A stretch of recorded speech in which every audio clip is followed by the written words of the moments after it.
Ang pamagat ng kwento ay ang ang kapatawaran ng pagkakaibigan. Isang araw sa paralan, may dalawang kaibigan na kinukwento. Yung dalawa nito ay si Jason at Enroll. Sa kwento ni Jason, medyo mapanlait ng crush ni Enroll. Damn, nakita yung babae na yun. Sexy! Ano ba? Magiging galit na galit si Enroll kay Jason. Wait! Crush skin! Galit siya sa buong buwan para sa ito. Pagkatapos ng buwan, matugunan sila sa bahay ng ibang kaibigan nila. Galit pa si Enroll kay Jason kaya may sapakan sila. Sa gitna ng sapakan, hintok na sila kasi malaman na bobo ito. Sorry pare. Naalala nila ang mga turo ni Jesus na dapat pagbigyan nila ang mga nagpahamak. Kaya patawarin si Enroll ni Jason. Kung may argumento o sapakan, dapat kapatawarin ang ibang tao. Yan.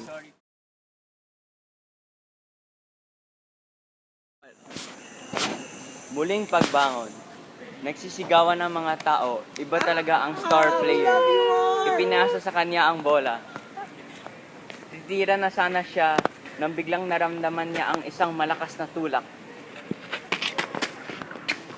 Nahulog siya.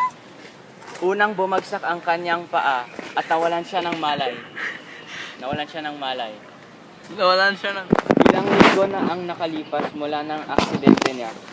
Ni minsan ay hindi na siya lumabas ng bahay. Paano nalalabas ang isang taong naka-wheelchair? Sabi niya. Paano na ako lalabas? Naka-wheelchair ako. Isang araw, merong isang matandang babae na pumunta sa bahay nila at itinanong ito. Bata, alam mo ba na merong isang palaruan para sa kapansanan?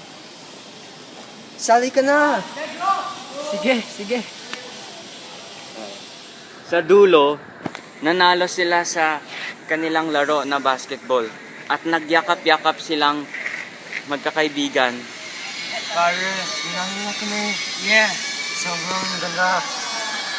At bigla niyang naisip na kahit na meron siyang kapansanan, kaya pa rin niya gawin ito at walang makakapigil sa kanya. One last shot. Sa pakikinig.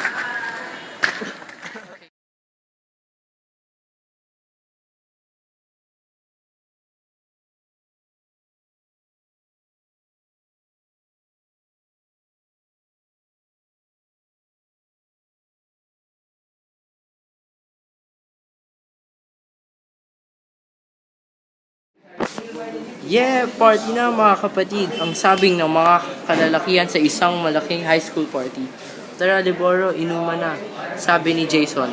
Nagiinuman ang lahat ng mga kalalakihan at may mga nalasing pa.